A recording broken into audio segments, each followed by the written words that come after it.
Well, hello. Welcome back to another exciting edition of Coffee with Stephen. So, this week's blog is titled The Comedy of Tragedy. I suppose you could look at it as the tragedy of comedy. But there was an interesting conversation that I was overhearing the other night.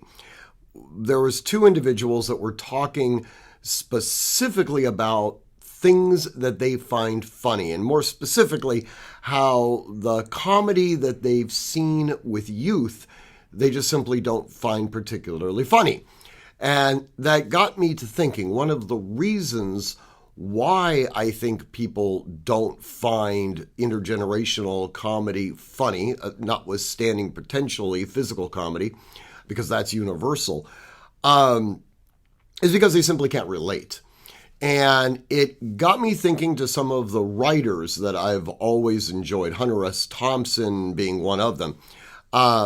And one of the transcendent aspects of their comedy, and ironically, this kind of went into the realm of masculinity. And I know that that's going to probably bother some people.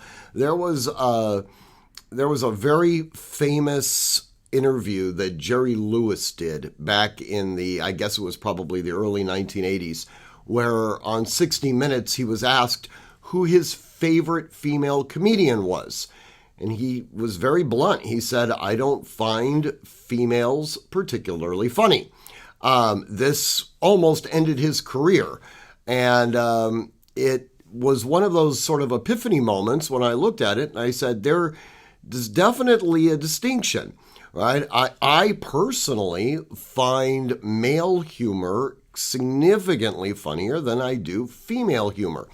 And why is that? Now, to be fair, there have been individual women that I have known in my life that have made me laugh beyond all measure, okay? But as a general rule, that seems to be that male stand-up comics tend to be more amusing. Now, I will tell you personally, as you probably have guessed over the years watching this and reading my blogs, I tend to gravitate more towards political humor, okay? And I think one of the reasons for that is that political humor is, by definition, I think, probably the greatest form of political resistance that exists. And this has been the case throughout pretty much all of human history. The court jester served a very, very important role. He did two specific things. Number one, it allowed people a means of depressurizing. There was someone else who could point out the obvious, okay, as to what the regime was doing. It also allowed the regime to see how they were being interpreted by the people. And they could alter their message, or they could reduce their tyrannical behavior, or they could, as oftentimes was the case, simply kill the jester. And that's what I think is happening right now in our society. Comedy is under assault. And one of the reasons why I believe comedy is under assault is that, for the most part, the regime cannot withstand the scrutiny that comes from the employment of humor.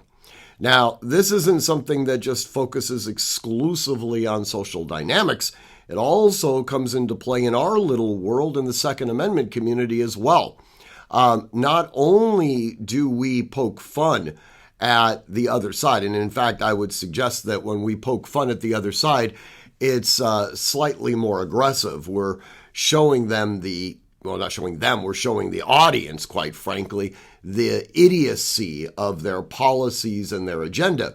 But we also tend to poke fun at ourselves. That's an incredibly healthy thing, because we cannot allow ourselves to take ourselves too seriously. Anyways, I do hope that you read the blog. I hope you enjoy it. Perhaps you'll even get a chuckle. And to be quite candid with you, it's entirely conceivable that I might piss a couple of you off. It's part of the gig, isn't it? Anyways, as always, I want you to train constantly, train consistently, train repetitively, and train with purpose. Above all else, stay safe.